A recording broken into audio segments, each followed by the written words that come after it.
I'm Liz Tully. I'm the president of Sisters in Crime, the Atlanta chapter. And this is Off the Shelf, our monthly author interview. Dawn Gepfer is going to lead us, and Angela over to my left is our secretary this year. And we're just patiently waiting to see if anyone else comes into the room. It's 10 o'clock and we've already got a few members showing up. So Dawn, why don't you take it away and start your introduction. Here comes somebody else. Start your introductions of Kathleen, our guest this month. Sure, I can do that. Welcome, everybody. I am very excited to introduce our guest author today. She is the award-winning Kathleen Donnelly, and she is actually a canine handler, and she works for a private narcotics dog detection company. And she lives near the Colorado foothills with her husband and her four-legged co-workers, which I just love the idea of that. And she has published her debut novel, which is called Chasing Justice. And it came out earlier this year in May, I believe. Is that correct, Kathleen? That is correct. It came out in May. Well, welcome to Off the Shelf, which is a program for the Sisters in Crime Atlanta chapter. And we started this program as a means to bring readers and writers together. And our goal is to get our authors' books off the shelf and into our readers' hands. And we thought the best way to do that would be to have a program where our readers can actually engage with the authors and ask questions. And we encourage everyone, if you have a question, please chime in, feel free. Or if you'd prefer to put your question or your comment in the chat, Angela is keeping an eye on that for us, and she'll be able to let us, she'll be able to speak on your behalf and get your thought out there. So with that said, Kathleen, I can tell you as a reader, I am a reader, not a writer, that I love to know more about the author. I like to know their backstory.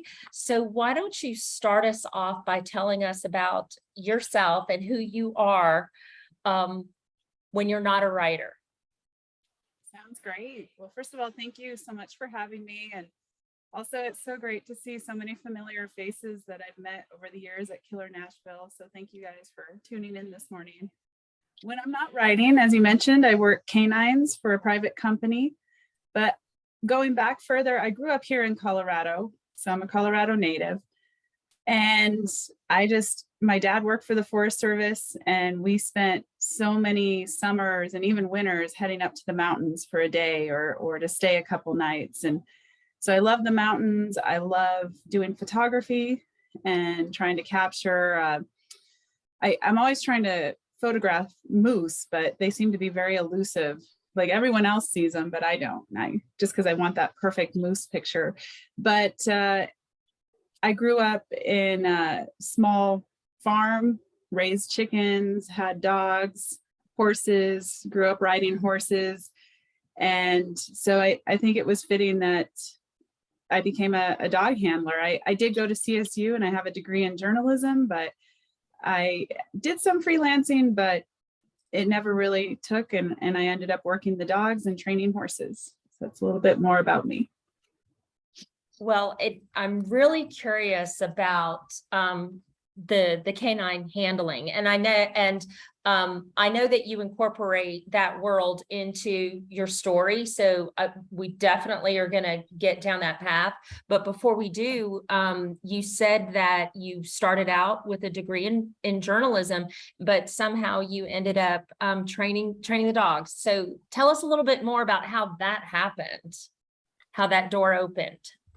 Yeah, so when I went into journalism, I thought this is what I want to do. And over the 4 years of getting the degree, you get exposed to a lot of stories, but the one that really hit home was the John Benet Ramsey murder case that happened right when I was in college. And our professors would send us down to help cover that story. And you just saw the devastation on a community, not just the family, but really this community torn apart, and just everything going on within the police department and things like that. And I thought, I don't know that this is how I want to spend my life, you know, going around tragedies and asking questions and asking people how they feel, and because that's how you get the best answer and things like that. So when I got out, I thought, well, I'm going to do some freelancing, maybe for some horse magazines. And I wasn't quite certain what I wanted to do. And I grew up riding horses. And at the time, a couple people said, hey, I have some horses that need some training. Do you want to ride them? So that kind of took off. I said, sure, I'll do that until I figure out what I want to do with this degree. And so it ended up turning into kind of a full-time horse training lesson business. And along the way, a good friend of mine started Sherlock Hounds Detection Canines. And she said, we need another handler, and we need someone who can read the body language of an animal. Because a big part of being a dog handler or a horse trainer, either one, is reading that body language of what the animal's telling you. And so I said, sure, I'd love to give that a shot. And I got hooked on it. And so I've actually tailored back the horse training. I don't do any training anymore. I do some lessons, and the dog business, I started working more and more and taking on more dogs, and I've really enjoyed it. The name of the company is very cute, very clever. Sherlock Hounds. Dog detention or detention? Sherlock Detection detection. canines. Yeah. Okay. Everybody forgive me. You're good. I told Angela, I'm at work right now, and last night we had a concert here, and so I did not crawl into bed until like 2 a.m. and I've drunk coffee and I feel good, but if I start to stumble, I apologize. So please forgive me. But yes, I'm sorry. So the Sherlock Hound, I love this name, Sherlock Hounds Detection Canines. Okay, so you got involved in this. Now, how does one go about, how do you learn to be a dog handler? And I'm asking honestly out of personal interest, because I always thought that was something I would be interested in doing at some point. So how do you learn to train a dog? You know, it's a long road, and I look back, and the first dog I worked, she was so wonderful. She took care of me. I probably made so many mistakes, and she was just like, I know what I'm doing. I've got it. So I was really lucky to start with a dog like that. And she had the training already when I started with her. So I went down and spent, I think it was about a week with one of our trainers in Oklahoma, and he trains law enforcement officers and is CLEAT certified, which I'm trying to remember what that stands for, but it's a law enforcement agency involved with canines. And it was difficult at first, because you have to read this dog. You can't get in their way. It's very opposite. If anyone does obedience or anything like that, it's very opposite of obedience. You have to let the dogs out ahead of you. You have to follow them. You can direct them, but you really have to let them do their work and trust them that they're going to do what they need to do. And so it's a lot of just learning to watch your dog, read the body language, and get to know your dog. And a good trainer is going to be the biggest foundation of that, because they can watch the team together and help you with that.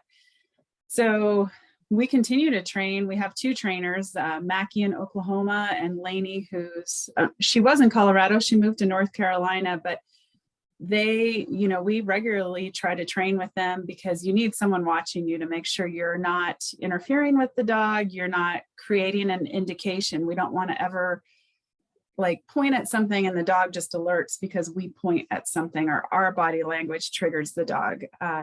If that were to go to court, we need to say, nope, the dog is doing the indication on their own. The handler never interfered, which has actually been kind of an interesting, there's been, I believe, some court cases with that. And so it's a really big thing that you have to let that dog go out and do their own work. And then it depends on what kind of job you're doing with the dog. So, scent discrimination is scent discrimination, whether you're working narcotics or bomb detection, search and rescue, but the environments are all probably going to be different. So we work in schools, we're inside most of the time. Sometimes we're outside in the environment versus, say, search and rescue around here. We just had a recent search and rescue up in Rocky Mountain National Park, an older lady who was out hiking and got lost and couldn't find her way back home. And the search and rescue dogs found her. And so those dogs had to work through the night in the mountain environment. Right now the weather's pretty nice, but there was some thunderstorms. I mean, so you're talking really different search situations. So depending on what you want to do with the dog, you really have to learn about the different environments and how that will affect scent. So there is a lot to it, because scent is also its own ball game. In buildings, it'll do things like gather in the corners. Outside, heat might make it rise, it might make it drop. You know, it's really an interesting, when you work a dog, scent almost becomes its own entity. You know, it's hard to describe, but you need the dogs to be able to find that odor. And so you're always, as a handler, trying to set them up with where you point them, which direction you're heading them in, how the airflow is affecting them so that they can find that odor. So that was sort of a big crash course in all the things that go into being a canine handler. But the biggest thing is learning to trust your dog. And that's what I see. New handlers, they just don't trust their dog. We want to interfere too much, like, oh, there couldn't be drugs right there, or, oh, this is a good kid. Well, good kids do things too. So if the dog is alerting, the dog is alerting, and you just learn to trust the dog. So it sounds like you work with law enforcement, or are you considered in law enforcement? So I'm not a law enforcement officer, but we work a lot with the school resource officers. So technically we are contracted with the schools. And so I work for the schools. And then sometimes if we find something, the school will go ahead and call in their school resource officer. Sometimes the school resource officer comes with us, although they don't really get involved in doing any kind of a check, any kind of checking backpacks or anything, unless we find something, then they become involved. It's kind of nice actually when we go without the school resource officer. And I only say that I love our school resource officers, that everyone I've worked with is fantastic. But when we're not with the resource officer, then the school can handle something we find the way they want to. And they don't necessarily have to have the kid, you know, you don't necessarily have to write up a ticket or something like that. Now, I'd say 95% of the time they do, but it gives a chance, just depending on the situation, that they can give that kid another chance, or just handle it their own way. So. Yeah, that's interesting, because I think you're right in that sense that maybe we have gotten too strident and structured in how we deal with things. And it's nice to hear that they're potentially, especially for kids, there's potentially an opportunity to handle it as a one-on-one as opposed to just a blanket reaction. So I like hearing that. So one last question about dogs, then we'll move on to your writing. I'm happy to answer whatever you want. Well, I'm really curious about this. Is it best to get a dog? You said that your first dog was already trained. So is it possible to train an older dog? Let's say you find a dog at a shelter and say, let's bring this dog into our training program and get them started, or is it best to just start as a puppy and build them up to it? So both ways. Yeah, so a couple thoughts with that. We try to find a dog that's 1 to 2 years old, and we do that because we're not paying for them while they're puppies. It's purely business for us doing it that way. They're not puppies. We're not worried about, sometimes puppies show great characteristics to being a working dog, and by the time they're about a year old and ready to start training, they're like, I don't feel like doing this. They flunk out. They're just like people. Yeah, they are. They hit their teenage years and look what happens. No. So in fact, we had a principal who breeds dogs, and she really wanted us to use one of her puppies. And I said, okay, but I will evaluate him when he's about 6 to 8 months old, and we'll see how he is. Well, by the time he turned 8 months, he was a couch potato. He was like, I don't want to work. So he was a good example of where a puppy didn't work out, but it was sure nice of her to do that. So we usually look for a dog about 1 to 2 years old. We don't want a lot older than that because by the time they come out of training, so our dogs are what you call single purpose dogs. They only find narcotics. They do one job and that's it. They're worth about $10,000. You've got about that invested in them. So you need them to work as long as possible with that investment. And then you have dual purpose dogs, which in my book is what my dog is. And those are usually what you think of as your typical law enforcement dogs. They're trained usually to find narcotics or explosives, not both, just one or the other.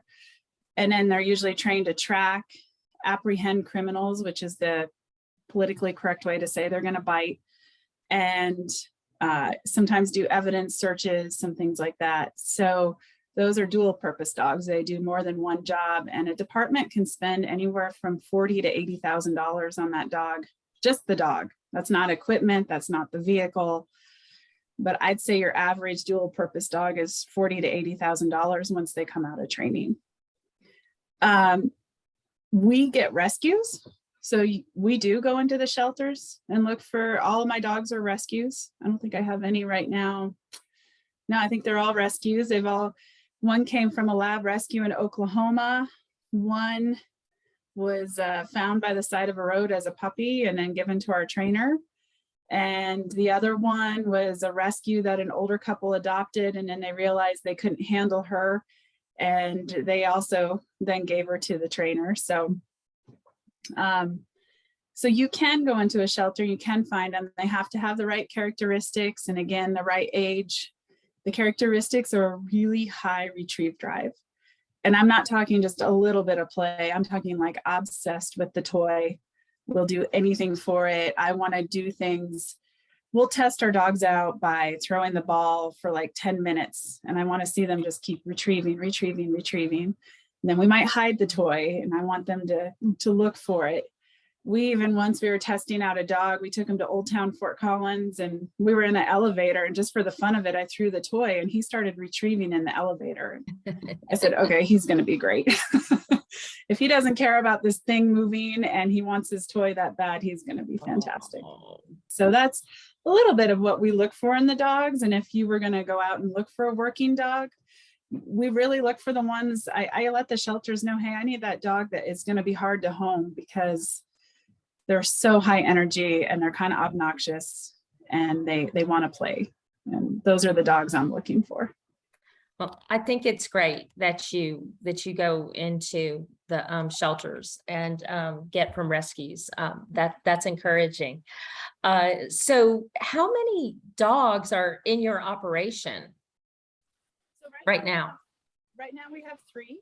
Oh, okay. Downsized a little bit. I'm the only handler, and my business partner does all the paperwork. And I have 3 labs, and I have a retired Russell Terrier. He was also one of our drug dogs. I called him our undercover agent, a little 15-pound terrier. Anyone who's Facebook friends with me probably is tired of seeing Sparky, but that's Sparky. He's my little retiree. In fact, he's laying down here right now, hanging out with me. So okay, we have a Jack Russell, right? Is that what you said he was? And then 3 labs. Is there a dog that's like the best dog for this type of work? Because you typically think of a German Shepherd as a police dog. But of course, labs are great for the outdoors, I believe. No, the breed really depends on what you want them to do. So we use labs because we're going into schools and we don't want to be intimidating. And we want dogs that people feel comfortable with, that the kids would feel comfortable petting. And labs are just so universally friendly. And when I worked Sparky, I used to tease the kids that he thinks he's intimidating, but when you see a little terrier come in, it's really not intimidating. So the labs for us, that's why we do that. You'll see a lot of, again, single purpose dogs, like search and rescue or bomb dogs that are labs. Sometimes they might be dual purpose in that they might do like search and rescue and find bombs. Our Loveland Police Department has their bomb dog. She also does some tracking, and they'll use her to find like a Alzheimer's patient or someone who's maybe gone missing. Whereas the police dogs, when you're out on patrol and you're dealing with criminals, you want something much more intimidating. You want that German Shepherd or Malinois or Dutch Shepherd, or the other breed we're starting to see more of is the giant schnauzers. And I wouldn't have thought when I first heard giant schnauzer, I'm like, that doesn't sound intimidating. And then I met one. I'm like, that is a scary dog. Our trainer had one. I was like, yeah, he can just stay in his pen over there. He's pretty scary looking. So they want that intimidation, because when someone's not cooperating and they're trying to arrest them, a lot of times if you bring out, a Malinois or that more intimidating dog, the person's going to comply a whole lot quicker. And if they don't comply, then they are going to probably get bit. I mean, it depends on the situation. So the job really determines. Now, search and rescue, I've seen all sorts of breeds used, German Shepherds to Labs to Australian Shepherds. So I think that's a little more open. You just need the right dog, the right drive. But I remember years ago, there was an article in the paper or in a magazine, and it was a Cocker Spaniel. And his name was Corky. I remember that. And he was a drug dog at the airport, and his handler wore plain clothes as if he was a traveler. And the dog, which, like you just said, the Jack Russell is so cute, Sparky's so cute, and people aren't necessarily intimidated by him. And this dog, same thing, a cute little Cocker Spaniel that looked like he just got off a plane. Well, he would walk along, and if he sensed something, he would sit next to the suitcase or the person. And that's how his handler knew who to go talk to and inspect. And so that was the first indication I ever had, like, oh, you don't have to have a police dog, doesn't have to be necessarily the German Shepherd. So the little Cocker Spaniel put people at ease, and then it turned out he was a little Mark. So exactly. yeah, little cutie pie. So, all right. So you have this what I think an amazing career as a canine dog handler, and you have this business, and you're doing great things in your community. And then you decide to write a book. So tell us how that all came to be. Well, growing up, I loved to read. My parents always encouraged reading. My dad would read to us every night before bed. And I always loved the mysteries. And I remember the first time I picked up a Mary Higgins Clark book. I would say she's the first true mystery writer I read. I don't know why. Growing up, I didn't read a lot of Nancy Drew. I hear all these mystery writers. Maybe I shouldn't admit to that. I don't know, but I just didn't. So I'd say Mary Higgins Clark was the first one I picked up, and I fell in love. I was like, I can't stop reading. I love the suspense. And so I always wrote kind of mystery stories on the side, and I love to write. I mean, that's why I thought journalism was going to be a great career. And I finally, I was like, well, journalism isn't working out. I'm just going to be a reader. And I read for a long time. And then I finally thought, I want to give this a shot. So I think about 12, 13 years ago, I sat down, I was like, I just want to see if I can write my own book. And that was the first book, which has become a sock drawer book. It was a great learning book. And I think if I reread it now, it would have every cliche you could put in there. So, but it was fun, and it made me realize I could do this. And so the second book I wrote, I did it for Nano, and I tried pantsing it, and it was not good at all. I was like, I don't even know what this book is about. I don't even know what I'm doing. So then I decided to try outlining, and I thought, well, I'm going to put a dog in the book. Let's see what we can do with a dog in the book. And that's kind of how Chasing Justice came about. And so that was the third book I wrote, and it's been a long path to publication, but it's been a lot of fun. I've learned a lot. Now I'm hooked. I can't imagine writing anything else. And I think I like it because, unlike journalism, I can make the ending the way I want it. You can kill someone off if you really don't like them. You can save someone, it makes it fun. So this, Angela had mentioned earlier that she had met you how many years ago, Angela? It was at least 5, I think, Kathleen, when you came to Killer Nashville Yeah, the first time. about 5. Yeah. Okay, so 2017. All right, 2017. wow, Mary, you remember that. That's great. Not as senile as you might think. Well, I have to say the biggest shock of that statement is 2017 was 5 years ago. It feels like I'm like, wait, how old am I? So 5 years ago, you attended Killer Nashville, you were up for an award, and yet your first book did not publish until May of this year. So I'm a little confused by that. So can you explain how all that happened and what was actually going on? Sure. I'll take another step back. My very first Killer Nashville was 2015, and that's where I met Charlie and Deborah. And I was a Lisa Jackson's. Yeah, I was a Lisa Jackson scholarship winner. That was, I think, the first year they had that scholarship, and I applied for it because I love being a dog handler, but you don't make I make enough money to pay my bills, but not a lot of extra to go out and do things like conferences. So I thought, well, I'm going to apply for this because I think it would really help. And I will say Killer Nashville just opened up a whole new world to me. It was the first time I've been to a conference with just mystery, thriller, suspense writers, and I really felt like I met my tribe. And I felt like I met my family. I was like, oh my gosh, this is great. And I thought I want to go again, but again, not a lot of extra money. But I decided to put the first 50 pages of Chasing Justice into the Claymore Awards in 2017. And it became a finalist. And so my husband and I did some creative financing, and that's how we figured out. So I went again, and that's where I met Mary. And or Alabama, as I call her. She calls me Colorado. So and Angela. And I didn't win the Claymore, which was fine. I mean, it was just an honor to be a finalist. And I met an agent there. And after talking with her, I was like, you know what, this book is starting in the wrong spot. And then I had an editor look at the book, and she said, it's really good, but you have about 2 or 3 stories in one book. So I actually sat down and kind of studied, okay, let me look at what other writers are doing, like a CJ Box or Craig Johnson or back to Mary Higgins Clark. And then I could see, yeah, this manuscript has a lot of issues, but I think it's a good concept. So I went back and I rewrote the whole thing.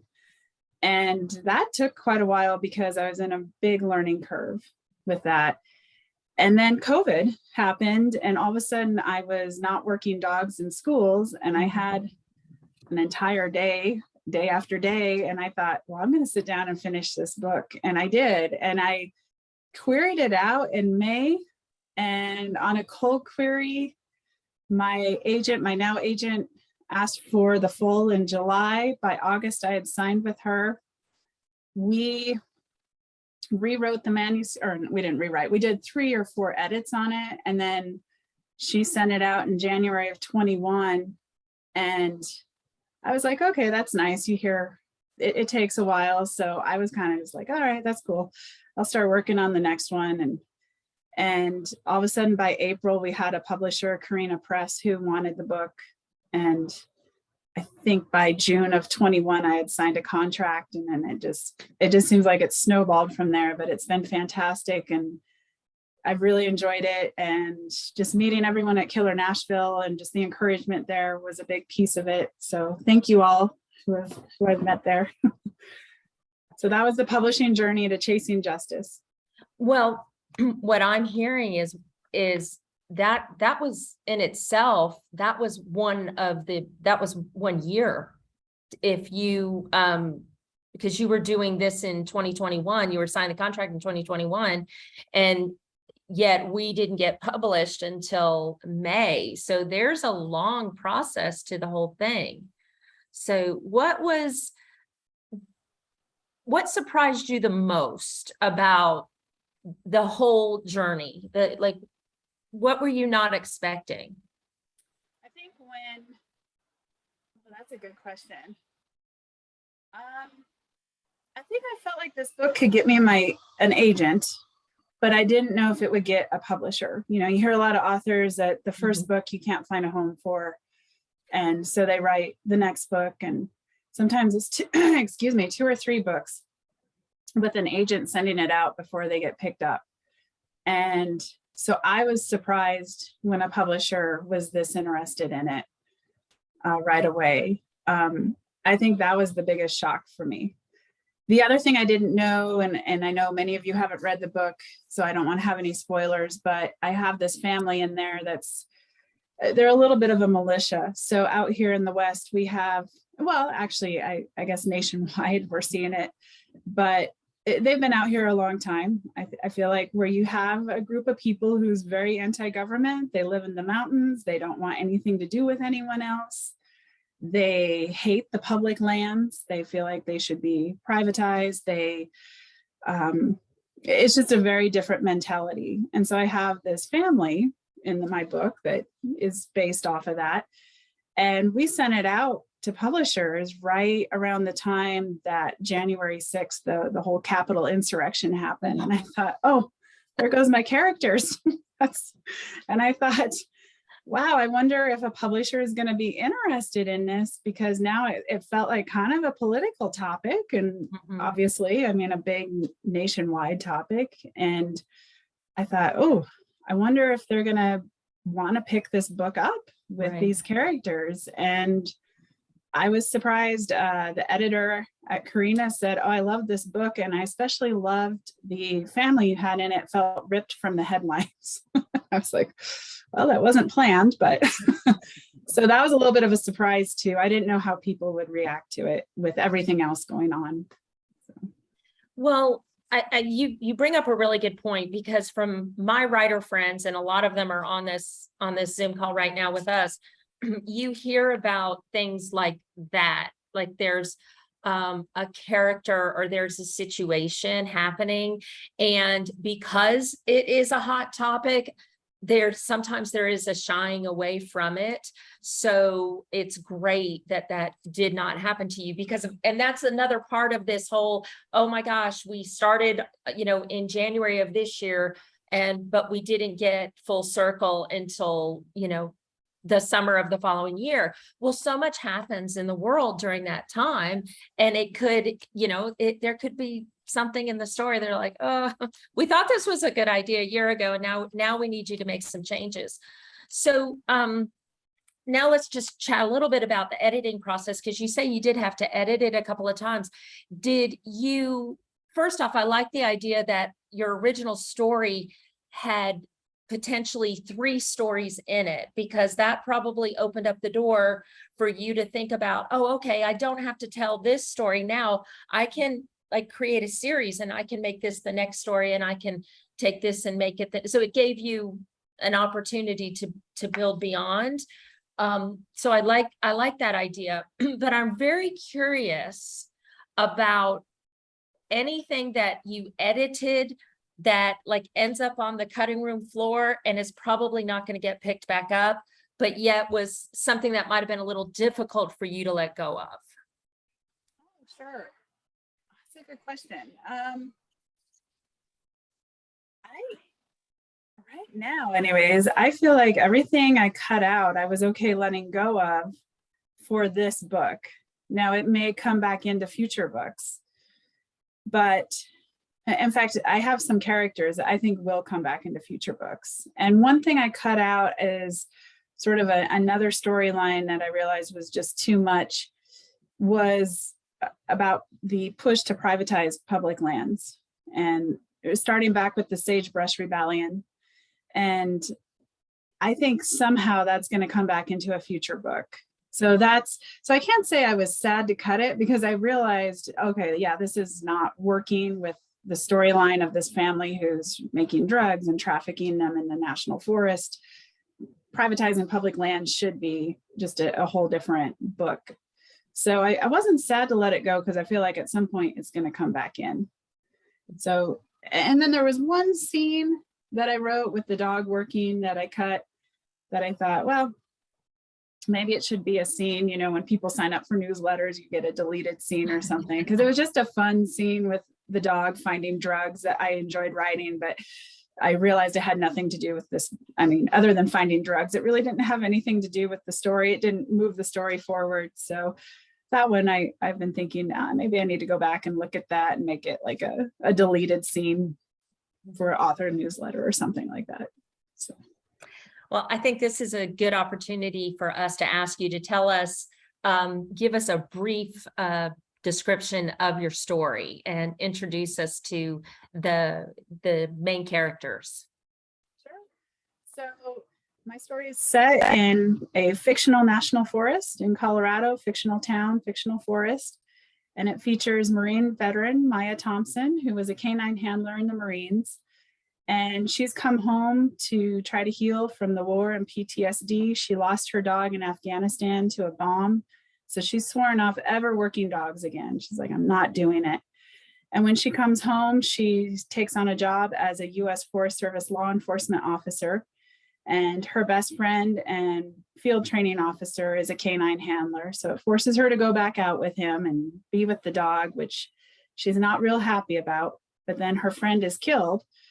And she realizes he asked her to take on the dog, to work the dog, and she agrees, and together she and the dog help solve his murder. That is the quick overview of the story. Well, it's perfect because, as I said before, the goal here is for us to meet you and get to know you and decide that we want to read your book. And so I think that was a great description of it. And so tell us about Maya. How did you meet her? And you gave us a little bit of a background on her, that she's a Marine. And so I'm kind of curious about that as well. Yeah, so I knew when I created this character that I wanted her to have prior dog handling experience. And one, I really wanted a female handler. I mean, obviously I'm a handler, and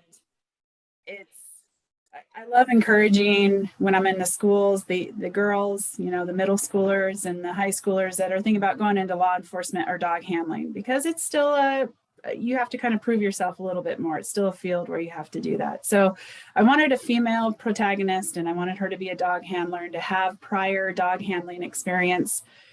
And I know from working dogs, you can have bad days where you screw up as the handler, and the dogs usually do their job despite you.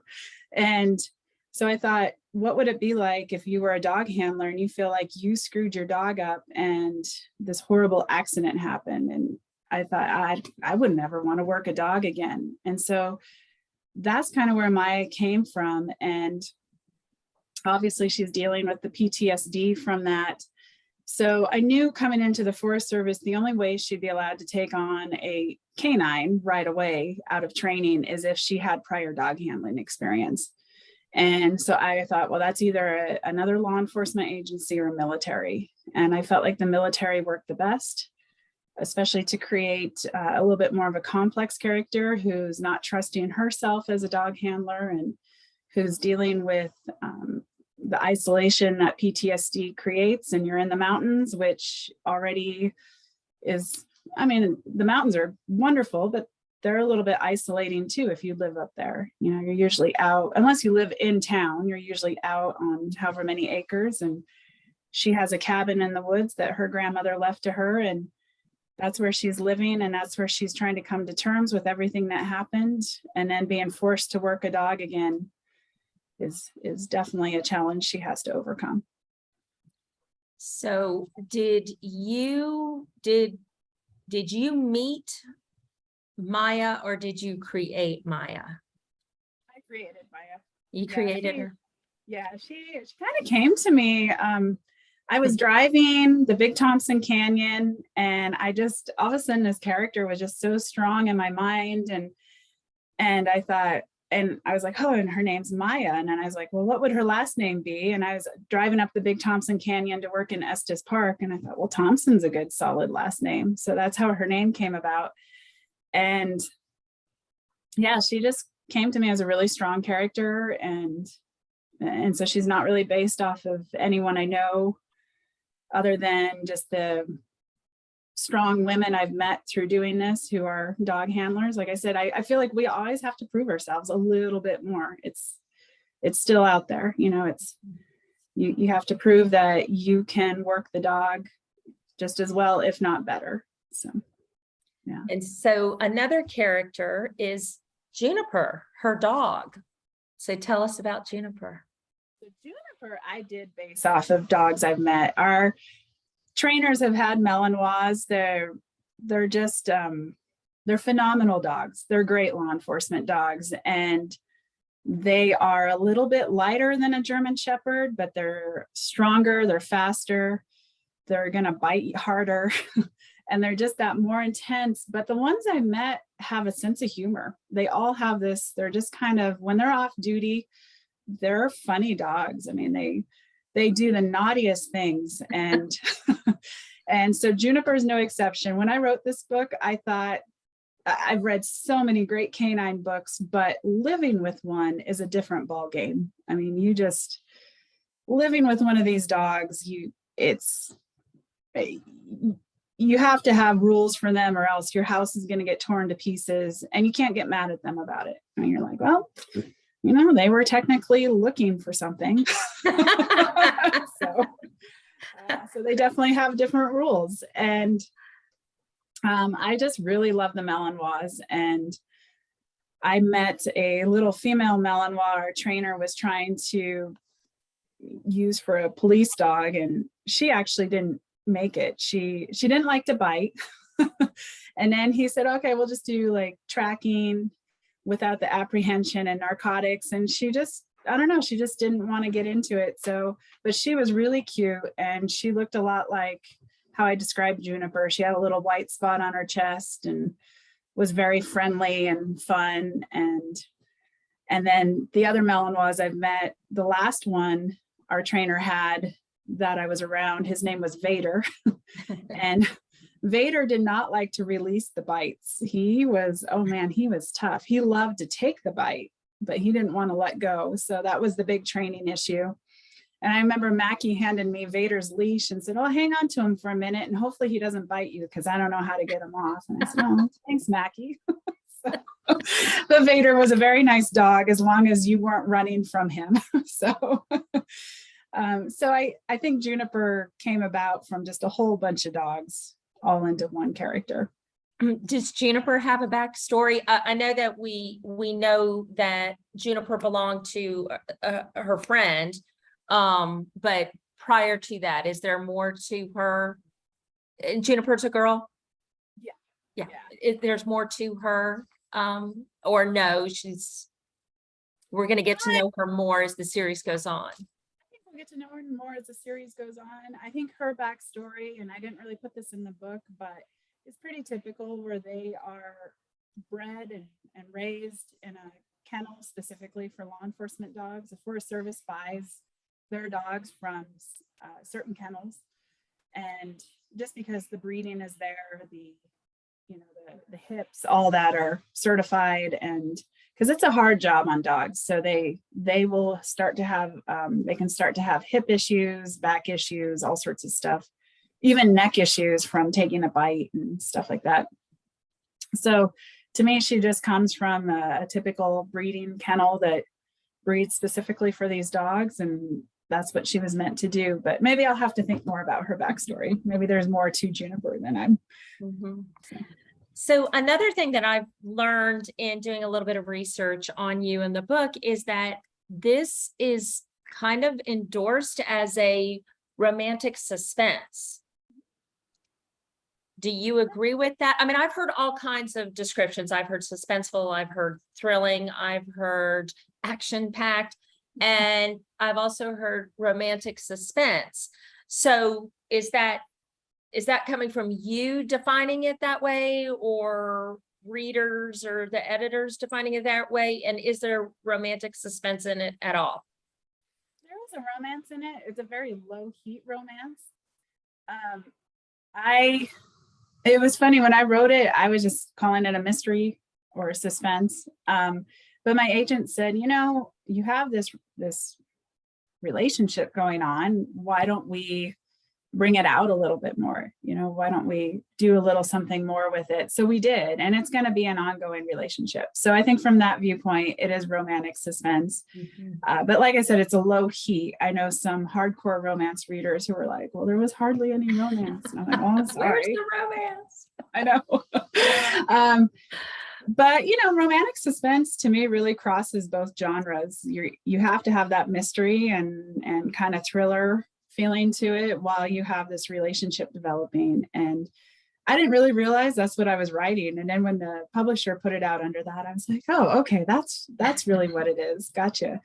And it makes sense because, the Lisa Jackson Scholarship, she's one of my favorite authors. And that's what she writes, is romantic suspense. And so when I read her, I'm like, oh yeah, this is what I want to write. So if that's how she's classified, then I would say it's in the right genre. It's just a very low heat romance. So if you like a high heat romance, it's not probably going to go there. But if you like a low heat romance with a lot of mystery, then it's a perfect book for you.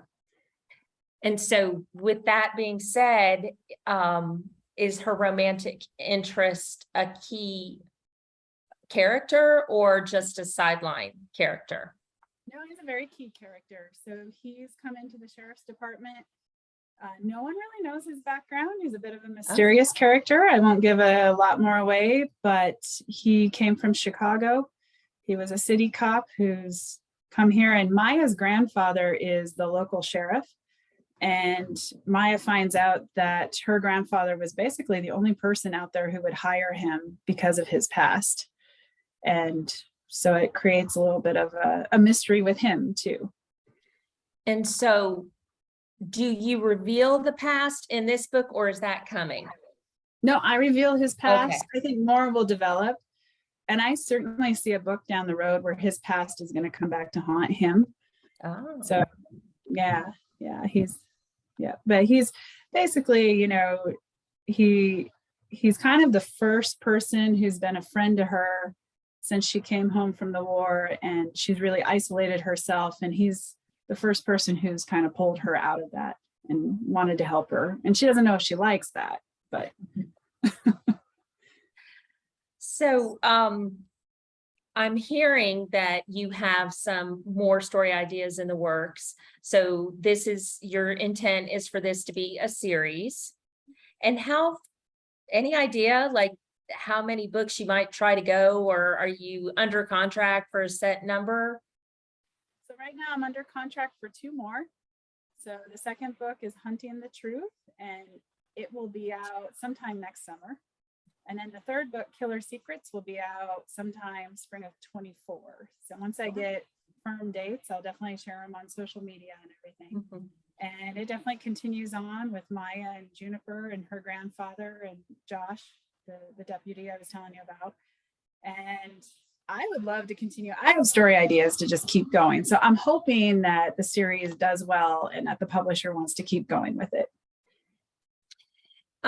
Do you have a lot of ideas, which is great. And do you pull things from, I know that you say you work in the schools. So are you pulling ideas from things that are happening around you and not necessarily things that are happening within your specific work? Or are you just coming up with great, really interesting ideas that you want to pursue? A little bit of both. So my dad worked for the Forest Service as a researcher.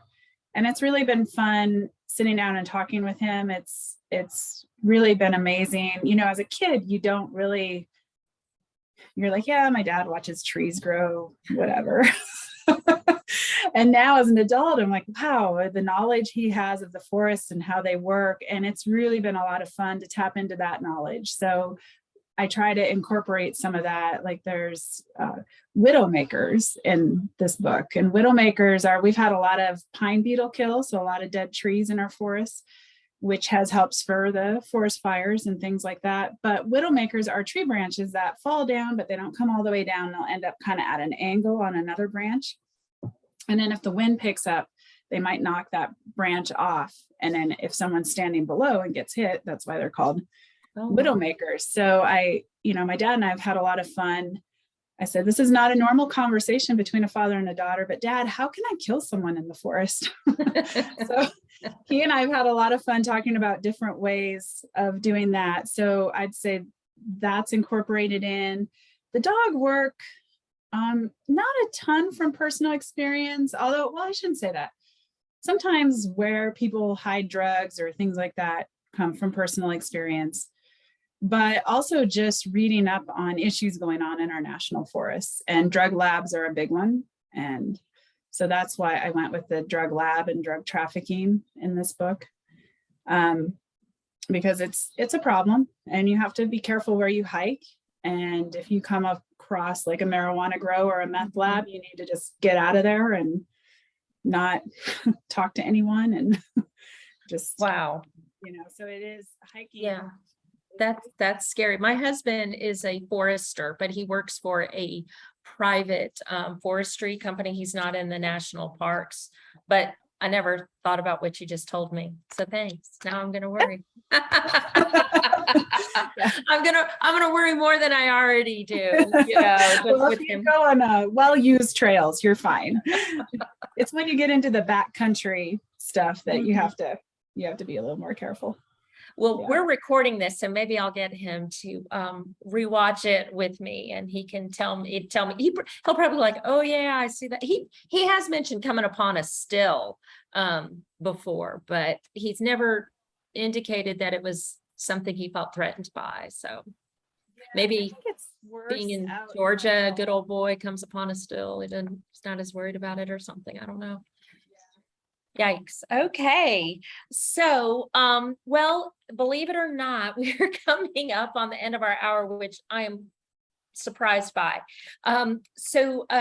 Just real quick, why don't you tell us about a day in the life of Kathleen Donnelly? Like,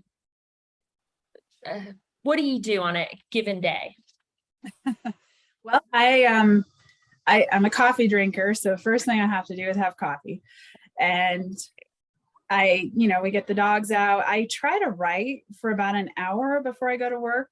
And it's funny, I have my little yellow lab. She's like, no, it's time to go. So if I'm like an hour and 1 minute, she starts making a lot of noise. So I try to write before I go to work at the beginning of the day, just because I'm fresh then. By the end of the day, I'm so tired. So then usually we go and work some schools, and the rest of the day is working schools. I have horses, so I clean horse pens and make sure they're all good. Just that's kind of a typical day. I mean, honestly, by the time you do all that, the day is done. I travel all over northern Colorado. I might go up to Estes Park in the mountains. I might go out east to little towns like Keensburg and Kersey, which you look them up on the map. They're just little dots out there, but have schools that really want the dogs to come out because they don't have necessarily a local police department. And if they do, those departments certainly don't have a canine because of the cost. So we go kind of all over into the suburbs of Denver. So I never know what the day is going to bring. Actually, it's always kind of a surprise. And then some days I still do horseback riding lessons. So the dogs will have a day off and I'll go do lessons. And then I try to set aside some days to write more. Yeah. I've been amazed at how you have enough time to do all the hiking you do. To do all the what? The hiking? The hiking, yeah, I have to try to make time for it. Your Facebook, it's beautiful. So. Thanks, Charlie. Yeah. And sometimes it's just around our property. Like if the dogs aren't working, I take them for a walk and it's just around our property. And it's amazing what you find just living where we live, or, we've had foxes and bears and animals like that come through. So it's fun to add that to Facebook. But not the moose yet. You're still waiting on the moose. Still waiting on the moose. Someday if I get a really good bull moose picture, it's going to be plastered all over Facebook. So. A friend of mine, her family is in. I'm sorry, Joyce, go ahead. Oh, I was just going to ask Kathleen if you have any pressure on you now for the next book and the next book now that one is out. Do you have that sort of thing in the back of your head? Or I have to, get stuck in on Saturday and not go out? Or how do you feel about that? Oh, I'm nervous. I'm hoping the next one is, I'm like, oh God, I hope it's as good. It's written and it's been to my editor and I'm working on the first round of edits and I'm looking at it going, okay, well, she didn't say it was horrible and she didn't say I had to rewrite the whole thing. So I think that's a good start. When do you have to get that in? Is there a big pressure time frame for you or? It's due back September 6th. And I take those deadlines very seriously. I know that's the one thing from the journalism is, that deadlines count. They're there for a reason. And so yeah, September 6th. So actually next weekend, Labor Day weekend, I've completely cleared my schedule and I'll be in my office and working. I'm working on them now. I'm not going to start then, but I'll get the final big rewrites in. But no, I'm nervous because so far, knock on wood, Chasing Justice for the most part has received some really great reviews. It's doing well on Amazon and Goodreads. And so then you think, oh boy, I hope the second one, I hope they like that. So sure, well. Yes, I'm thinking so as well, because I was looking at the reviews and very, very positive, and people were excited about the characters and wanting to know more about them. And so it does sound like you have developed a progressive opportunity for them to grow. And the content, as we've already talked about, is there. It's like the TV show Law and Order. And it went on forever because there was always something happening in the world that was inspiring for them for their shows, and likewise in what you're doing and what you're doing with your characters. So I think you've got great opportunities there. So you have already answered my question, which was what's next for you. We know that you've got 2 books in the hopper that we can look forward to. So why don't we just talk about any recommended reading you have for us other readers, anything that you've read that you enjoyed and you think, hey, let me put this out in the world. Let me give a plug to another author for us to potentially meet and enjoy. I recommend, because there's so many great books out in the world, right? But as far as I decided to go with another canine author, and she's a great friend, and she did live in Colorado. She just moved to Washington, and that's Margaret Mitsushima. And she has the Timber Creek Canine series, and they're set also in a fictional town in Colorado. We both agreed we needed fictional towns and forests because there are people who literally know the national forest might be 1 million acres, but they literally know like this trailhead is here and this lake is there. And if you screwed anything up, you'd be in big trouble with them. So hers is also set in a fictional town and forest. Really great books. She has a German Shepherd and also a female canine handler. And I believe I think it's her 8th book is coming out this spring. So there's quite a few books in the series. I recommend starting from the beginning and reading. Of course, all her books can be read as standalones, but the series builds really nicely on itself. And so she's the person I'd recommend. It's Margaret Mitsushima, and it's spelled M-I-Z. Let's make sure I get this right. S8. Oh gosh, I'm always typing it out. I'm going to screw it up. The title of the book. Yeah, Striking Range. Actually, I'm looking at one right now. It's M-I-Z-U-S-H-I-M-O. And Striking Range is her latest book. So Well, I have to tell you, when you first said her name and I jotted it down, I was nowhere close to the proper spelling of that. Striking Range. Well, thank you for sharing that with us. And thank you for joining us today, because it is, 11 o'clock in Atlanta. What time is it in Colorado?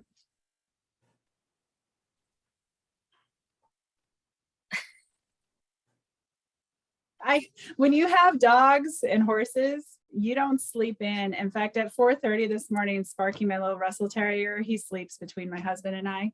At 4:30, he started rolling around. And this is how he wakes me up. He kicks me and gets me out of bed. So I was up at 4:30, and yeah, it's 9 o'clock here. And so I feel like I've already been up for a while. I'm You've good. had half a day already. Right.